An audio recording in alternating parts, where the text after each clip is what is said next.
वाङ्मय में कहा गया है, हथ संजये पाय संजये वाय संजये संज इंदिये अझप्परए सुसमाहियप्पा सुतत्थम च बियानई जे स भिक्षु। अनंत काल की जीव की यात्रा में वह समय महत्वपूर्ण उपलब्धि का होता है जब जीव को सम्यक्त्व की प्राप्ति हो जाती है, और वह समय भी बहुत महत्वपूर्ण होता है जब सर्वविरति रूप चारित्र रत्न की प्राप्ति हो जाती है। फिर आगे वह समय भी कितना महत्वपूर्ण जब 12वां गुणस्थान प्राप्त हो जाता है। फिर आगे तो अपने आप सब कुछ होने वाला ही है। तो सम्यक्त्व की प्राप्ति, चारित्र की प्राप्ति और फिर क्षीण मोह वीतरागता की प्राप्ति, ये 3 चीजें बहुत ही महत्वपूर्ण होती हैं। और 12वां गुणस्थान प्राप्त हो गया फिर तो बहुत बड़ी उपलब्धि हो जाती है। हम लोगों ने जो चारित्रात्मा है, यह अध्यात्म का पथ स्वीकार किया है। आज वैशाख शुक्ला चतुर्दशी है, मेरा दीक्षा दिवस है। और दीक्षा दिवस भी बहुत बड़ी बात इसलिए नहीं है कि जैसे मेरा दीक्षा दिवस है वैसे आपका भी अपना दीक्षा दिवस है, शादियों का अपना दीक्षा दिवस है, तो मेरे में कौन सी विशेषता हुई? दीक्षा दिवस होने में तो कौन सी विशेषता? मैंने दीक्षा ली तो आपने भी तो दीक्षा ली है, शादियों ने भी दीक्षा ली है। इसलिए दीक्षा दिवस होना, जो ये मंचासीन चारित्रात्माएं हैं, हम सभी उनके संदर्भ में हम सब उस दृष्टि से समान हैं कि हम सब ने दीक्षा ली है और हम सब का अपना अपना दीक्षा दिवस भी है। फिर भी यह एक दीक्षा दिवस जो आज 49 वर्षों की संपन्नता का और 50वें वर्ष में प्रवेश का है और इसको मनाया जा रहा है। ठीक है, एक प्रोटोकॉल, लोकोपचार, और इस जमाने में कुछ मनाने की प्रवृत्ति, कुछ भी मान लें, इसके भीतर भी एक भक्ति, नम्रता या कर्तव्य का भाव भी दर्शित हो सकता है, दृष्ट हो सकता है। तो खैर, आज मैंने संयम पर्याय के 50वें वर्ष में प्रवेश किया है और आज के दिन मुनिश्री सुमेरमल जी स्वामी लाडनू ने दीक्षा प्रदान की थी। उसकी पृष्ठभूमि में कितनी चारित्रात्माओं की प्रेरणा, उपदेश भी रहा होगा। और गृहस्थों में आज्ञा देने में मेरी संसार पक्षिया माँ नेमा बाई और सर्वज्येष्ठ भ्राता सुजानमल जी दुग्गड़, यानी अभिभावकों की आज्ञा नहीं मिलती तो गुरुदेव तुलसी मुझे दीक्षा की आज्ञा कैसे प्रदान करते। तो दीक्षा लेने की पृष्ठभूमि में अभिभावकों का, खासकर संसार पक्षिया माता जी नेमाबाई और सर्वज्येष्ठ भ्राता सुजानमल जी दुग्गड़ का भी मैं संभवतः योगदान स्वीकार करता हूँ। तो संसार पक्षिया माँ ने मुझे अच्छे रास्ते पर लगा, यानी वो बाजार, माँ बेटे को बाजार में साथ में ले जाए, मार्केट में ले जाए, कुछ दिखाने के लिए ले जाए, ये भी एक बात है, पर वे मुझे महाराज के ठिकाने में साथ में ले जाती, साधु चारित्रात्माओं के पास ले जाती और ऐसी जगह मुझे ले जाती कि संभवतः वो निमित्त बन गया होगा मेरे भीतर ये वैराग्य के भाव प्रस्फुरित होने में। वैराग्य भाव प्रस्फुरित हुआ और आखिर सब काम होकर आज के दिन परम पूज्य गुरुदेव तुलसी से आज्ञा प्राप्त हुई। गुरुदेव का बड़ा उपकार की एक बच्चे को दीक्षा की आज्ञा प्रदान कर दी। साध्वी प्रमुखा कनक प्रभा जी अनुभूत भवन दिल्ली में वो विराजी हुई थी, पधारी होगी, तो मैं बच्चे के रूप में गुरुदेव के पास था। तो बात का भाव यत्किंचित भाव भाषा में अंतर हो तो हो सकता है। गुरुदेव ने फरमाया वो सरदार शहर को बैरागी आयो है, वो टाबर किया लागे। तो साध्वी प्रमुखा कनक प्रभा जी ने संभवतः जो कहा उसका भाव ये कि लड़को लागे तो होशियार है।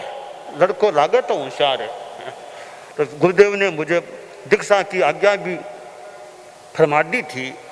तो फिर यह दीक्षा संपन्न हुई। मुनिश्री सुमेरमल जी स्वामी लाडनू ने दीक्षा ही नहीं दी, दीक्षा का निर्णय मेरा कराने में भी उनका योगदान था। उन्होंने प्रेरणा दी, मेरा दीक्षा लेने का निर्णय हुआ।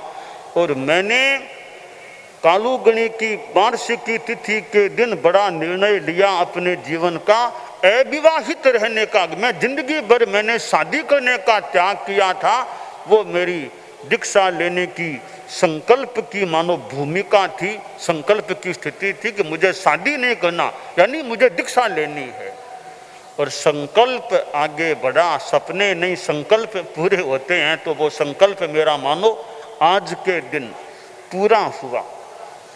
और मैंने दीक्षा अकेले ने नहीं ली, हमारे साथी मुनिश्री आप मेरे साथ दीक्षित हुए थे। मुनि हेमंत कुमार जी नाम था उस समय। तो नामकरण हुआ सरदार शहर में, तो मुनि हेमंत कुमार और मुनि मुदित कुमार ये नाम तय हुए थे। उदित कुमार तो बाद की बात है।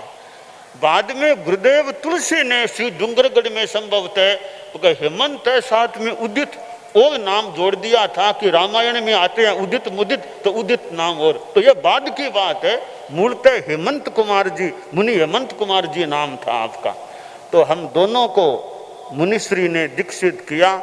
तो आज मेरा 50वें वर्ष में प्रवेश है, तो मुनिश्री उदित कुमार जी स्वामी का भी 50वें वर्ष में प्रवेश है। हम दोनों का 50वें वर्ष में प्रवेश है। मैं मुनिश्री उदित कुमार जी स्वामी को भी वंदन करता हुआ मंगल कामना करता हूँ कि खूब अच्छी साधना चले, खूब अच्छा संयम पर्याय रहे और धर्म संघ की और दूसरों की भी खूब अच्छी मुनिश्री सेवा भी करते रहें। और बहुश्रुत परिषद के भी सदस्य, सम्मान्य सदस्य हैं। उस दृष्टि से भी अभी भी आपने कुछ सुझाव भी रखा था संघ में विकास का, ऐसे सुझाव और कितना विकास हो सके लोगों को, औरों को, चारित्रात्माओं को भी कभी क्लास गोष्ठी आदि में ज्ञान देने का, स्वयं का भी ज्ञान बढ़ता रहे, अच्छा रहे। तो मुनिश्री का भी संयम पर्याय भी खूब लंबा हो, संयम पर्याय की निर्मलता भी बढ़े, खूब धर्म संघ की औरों की सेवा भी करते रहे। जीवन में अनेकों से प्रेरणा प्राप्त हो सकती है। तो पता नहीं कितनों से हमें प्रेरणा मिलती होगी कि यह करो, यह आगे बढ़ो, यह काम मत करो। कितने संतों से औरों से प्रेरणा प्रशिक्षण मिला होगा। और यह संयम की निर्मलता, और हमारा संयम है क्या? सर्व साधु साध्वियां, 5 महाव्रत, 5 समिति और 3 गुप्ती की अखंड आराधना करें। तो यह हमारा संयम है। बस ये तेरे नियम हैं, ये हमारे संरक्षित रहें, सुरक्षित रहें। बस यह खास बात है, इनकी हमारी निर्मलता बनी रहे।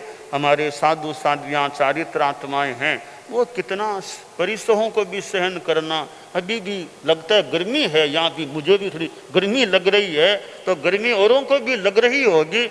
यत्किंचित गर्मी को भी सहन करना भी अपने आप में एक निर्जरा का और एक साधना का कारण हो सकता है। तो अनेक रूपों में हमारा निर्जरा धर्म भी पुष्ट रहे। अनावश्यक शरीर को कष्ट देना कोई अपेक्षित नहीं है, तो जहाँ अपेक्षा तो थोड़ा शरीर को कष्ट भी पड़े, हम समभाव क्षमता रखें और शांति रखें और अपने संबर की साधना संयम की जो साधना है वह भी हमारी निर्मल रहे। गुरुओं से भी कितनी, आचार्य तुलसी हमारे परम पूज्य गुरुदेव, बरसों तक उनके उपपात में उनके पास मुझे रहने का मौका मिला, औरों को भी कईयों को अपने ढंग से मिला होगा।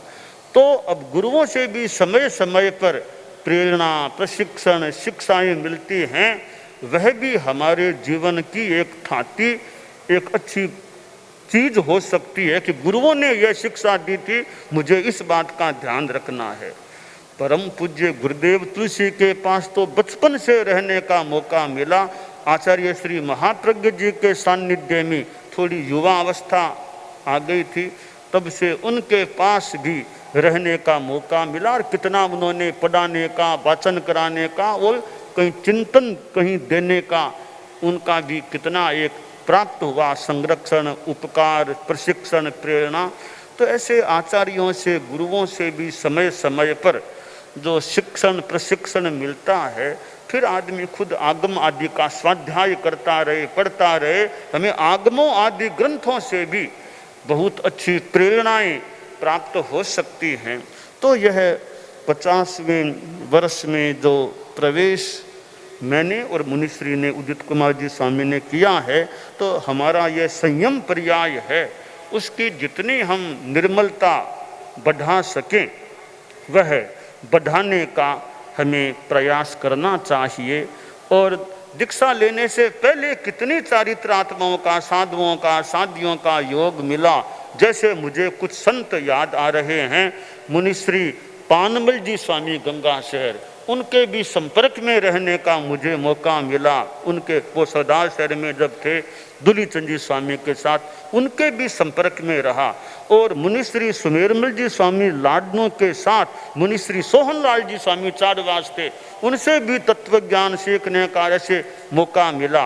और उनके साथ मुनिश्री रोशनलाल जी स्वामी सरदार शहर थे, उनके पास बहुत निकटता से मैं उनके साथ साथ गोश्री जाना, घरों में जाना, बहुत निकटता से रहा, तो उनसे भी कुछ जानने का मौका मिला। ऐसे अनेक संतों से भी दीक्षा लेने से पहले भी, और साध्वी समुदाय से भी मुझे, जैसे साध्वी मधुबाला जी बैठी है मेरी दीक्षा की जैसा साक्षी में, तो चारित्रात्मा हम दो तो हैं ही सा, चारित्रात्माओं यहाँ गुरुकुलवास में तो एकमात्र साध्वी मधुबाला जी जो उस दीक्षा की देखने वाली में थी, आज भी है। सरदार शहर में वो साधियों का ठिकाना था, मेरा रास्ता भी वही था घर जाने का, महाराज के आने का। तो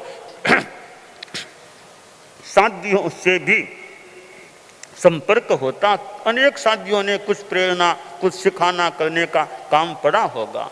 तो ऐसे अनेकों का जीवन में एक उपकार कई बार प्राप्त हो जाता है, तो आदमी दूसरों से उपकृत होता है, दूसरों पर उपकार भी करने का प्रयास करता रहे। तो वर्तमान में भी हमारे इतने साधु साध्वियाँ धर्म संघ में हैं, कितनों से कुछ लेने का, प्राप्त करने का मौका मिलता है। गुरुकुलवास में वर्तमान में तो मुनिश्री धर्मरुचि जी स्वामी हम संतों में सबसे ज़्यादा, यानी उम्र में भी सर्वज्येष्ठ हैं, और दीक्षा पर्याय में भी मुनिश्री अभी तो सर्वज्येष्ठ हमारे गुरुकुलवास में वर्तमान में हैं। तो मुनिश्री का भी अच्छा हमारे गुरुकुलवास में अभी रहना हो रहा है। और मुनिश्री से भी मतलब कभी उनको देखने से और से बात से कुछ प्रेरणा लें तो ली जा सकती है। तो ऐसे कई संतों को भी देख देख करके उनके संपर्क में रहने से भी हमें प्रेरणाएं मिल सकती हैं। तो दूसरों से जो प्रेरणा ले सकें, अमुक से ये ली, किसी से ये ली, जैसे बाजार में जाओ, कहीं से कपड़ा खरीदा, कहीं से दवाई खरीदी, कहीं से अनाज खरीदा, अनेक दुकानों से ले करके वो घर का काम चलता है। इसी तरह अनेक व्यक्तियों से, किसी से कोई ज्ञान लिया, किसी से कोई प्रेरणा, किसी से कुछ प्रेरणा मिली, क्यों अनेकों से ले करके भी आदमी अपने आप को समृद्ध बना सकता है। तो मैं भी, हालांकि जीवन है, प्रमाद भी हो सकता है, गलतियां हो सकती है, अब गलतियों को जितना निराकृत कर सकें, प्रमाद को जितना दूर कर सकें, वो हम सभी करने का प्रयास करें। और हमारे इतने संत साधियाँ, कभी बंचाने का, कभी पूछने का, कभी बताने का, कभी छोटे संत मेरे पास आते रहते हैं, उनकी भी क्लास कई बार ले लेता हूँ। पुराने ग्रंथों को पढ़ाने का और का, तो उनको पढ़ाने से भी कुछ स्वयं को भी कुछ मिल सकता है। ऐसे अनेक उपक्रम हैं। और हमारे वर्तमान में मुख्य मुनि हमारे पास हैं। मुख्य मुनि तो वर्षों से हमारे निकटता में, और भी हमारे इतने संत हैं, कई परिचर्या में लगे हुए बहुत संत हैं जो अपने ढंग से परिचर्या दे रहे हैं। मुनि ऋषभ कुमार जी जैसा साधु जो वर्षों से इस परिचर्या के काम से जुड़ा हुआ है। कब उनकी दीक्षा हुई, उसके बाद गुरुदेव ने, मैं करीब 24 वर्ष का था तब मुझे साज का यूँ मुखिया बनाया, तब मुनि ऋषभ जी को दिया, धर्मेश कुमार जी को भी दिया था। तो ऋषभ जी मानो तब से लेकर, भले मैं साज का अग्रणी फिर नहीं भी रहा, मेरी पदोन्नति उन्नति होती गई, किसी ऋषभ जी का जुड़ाव वो परिचर्या के रूप में मानो किसी रूप में आज तक मानो वो चलता आ रहा है। ऐसे और भी अनेक संतों का, कितने साधियों का सेवा परिचर्या में, साधियों का भी अपने ढंग से, हम तो अब तो खाना है तो शादियाँ ला के मतलब लाती है, नाश्ता कराती लाती है, तो यानी शादियों का भी वो कहने की इतनी बात नहीं है। गोचरी पानी और आदि आदि काम काज हैं। संत तो खैर दिन में रात में दोनों ही समय हमारे निकट रहने, तो कितनों से मिलता है तो हम दूसरों से लेते हैं, जितना हो सके देने का भी प्रयास करते रहें। तो यह संयम पर्याय का जो 50वां वर्ष है, तो उसकी निर्मलता, उज्ज्वलता, सोने की तरह एक निर्मलता, प्रखर निर्मलता मेरी भी बढ़े। और जितना हो सके स्वयं की साधना करते हुए, यह संयम की चद्दर तो मूल है ही, उसके साथ एक और चद्दर जो आचार्य श्री ने ओढ़ा दी थी, तो वो चद्दर, दोनों चद्दर अच्छी रहे, निर्मल रहे। और धर्म संघ का जो महान उपकार है, धर्म संघ का कितना बड़ा उपकार है, ऐसा साधु साध्वी समुदाय, ऐसा जो हमें सेवा देने वाला महान हमारा उपकारी है, धर्म संघ हमारा आश्रय है। तो मुनिश्री सुमेरमल जी स्वामी लाडनू ने आज के दिन गुरुदेव तुलसी की आज्ञा से हमें दीक्षा प्रदान की थी। मैं 50वें वर्ष के प्रवेश के समय मुनिश्री सुमेरमल जी स्वामी लाडनू को श्रद्धा और सम्मान के साथ नमन करता हूँ, प्रणमन करता हूँ कि उन्होंने हमें यह संयम, उनके मुख से हमें यह संयम रत्न मिला था। यह संयम रत्न हमारा सुरक्षित रहे और इसकी महिमा बढ़ती रहे, ऐसा हमारा प्रयास चलता रहे। तो जो संत मुनिश्री सुमेरमल जी स्वामी लाडनू ने वैसे जो हमें दीक्षा प्रदान की है, मतलब एक 4 व्यक्तियों को दीक्षा उन्होंने, कुल अपने जीवन में उन्होंने 4 को दीक्षा दी। हम चारों ही आज यहाँ पर है, संयोग की बात है। मैं हूँ मुनिश्री उदित कुमार जी स्वामी, मेरे बहुत से दीक्षित हैं। अनंतर बाद के काल में मुनि अनंत कुमार जी को, बाद में मुनि ज्योतिर्मय को भी उन्होंने दीक्षा दी योग से। आज चारों ही हम इस मौके पर यही उपस्थित हैं। और मैंने तो बता दिया कि मैंने यह बताना था कि मुनिश्री ने 4 को दीक्षा दी, ऐसा आज और कोई भी संत वर्तमान में धर्मसंघ में नहीं है जिन्होंने 4 पुरुषों को दीक्षा दी हो। ऐसा मेरी स्मृति में वर्तमान में न कोई भी संत ऐसा नहीं है। ये मैं बता रहा था। वैसे तो हमने मुनिश्री के हाथ से दीक्षा ली, गुरुदेव की आज्ञा से ली, बहुतों ने प्राय आचार्यों के हाथ से दीक्षा ली है। तो खैर दीक्षा किससे ली है बहुत बड़ी बात नहीं है, मूल संयम रत्न मिल गया, यह खास बड़ी बात है।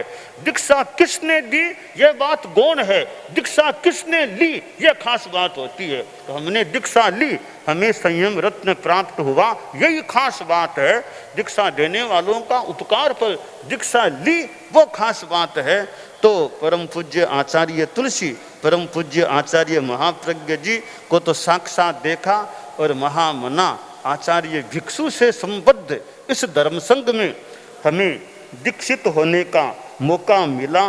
तो यह दीक्षा कल्याण महोत्सव के रूप में वर्ष आज शुरू हुआ है। तो हमारे साधु साधियाँ हैं, चारित्रात्माएँ हैं। ऐसे तो अनेक संकल्पों की बात है, वो कितने 50-51 अलग अलग संकल्पों की बात है। साधु साधियों संकल्प अपनी इच्छा से जो करें वो करें, श्रावक श्राविकाओं के लिए भी संकल्पों की बात है। एक प्रेरणा के रूप में है तो कुल 51 संकल्प एक सुझाव के रूप में मान लें साधु साधियों के लिए। और 51 श्रावक श्राविकाओं के लिए है, और भी शिविर आदि की बात है। यह जितना कर सकें उतना करें, परंतु एक प्रयास है जो खास मुमुक्षु संख्या वृद्धि मूल थीम है, खास चीज है। तो हमारे साधु साधियाँ प्रयास करें भी, एक साधु एक को भी तैयार कर दे, एक वर्ष में एक साध्वी एक को भी तैयार कर दे तो बहुत बड़ी बात हो। तैयार करने का मतलब वो मुमुक्षु रूप में हमसे स्वीकृत हो जाए, वहां तक की प्रक्रिया पूरी हो जाए। तो मुमुक्षु संख्या वृद्धि का प्रयास, प्रत्येक साधु अगर एक कम से कम एक बैरागी बैरागण को, साधु एक बैरागी को कम से कम तैयार कर दे, ऐसा काम करने का जितना संभव हो सके प्रयास किया जा सकता है। तो यह दीक्षा कल्याण महोत्सव है, वो नाम से कल्याण है, तो भव्य आत्माओं के कल्याण में निमित्त बन जाए। मुमुक्षु बनेंगे तो मानो कल्याण में निमित्त यह वर्ष बन सकेगा। तो ये सब बातें, और मैं पुनः आचार्य भिक्षु जिनसे संबद्ध संघ में दीक्षित हैं और उनकी उत्तरवर्ती आचार्य परंपरा है, फिर गुरुदेव तुलसी आचार्य महाप्रज्ञ जी हमारे गुरु हैं, और मेरे दीक्षा प्रदाता मुनि श्री सुमेरमल जी स्वामी लाडनू, जिन्होंने आज के दिन दीक्षा दी थी, क्योंकि दीक्षा न्यारा में हुई थी तो गुरुदेव की आज्ञा से उन्होंने दीक्षा संपन्न की थी। तो मैं नातिलों का भी आभार कि मेरी संसार पक्षिया माँ, संसार पक्षीय भाई जी ने अनुमति दी, आज्ञा दी, यह भी उनका उपकार है। और इधर मुनिश्री ने फिर दीक्षा दे दी, तो उपकारियों का उपकार। और हम अब आगे बढ़ते रहें, अपने संयम की साधना को और ज़्यादा मैं पुष्ट बनाने का प्रयास करता रहूं, यह काम्य है। दानान शेठं अवयपयाणम सच्चेषु या अणवज्जं वयन्ति तवेषु या उत्तम ब्रह्मचेरम लोगुत्तमे समणे नायक।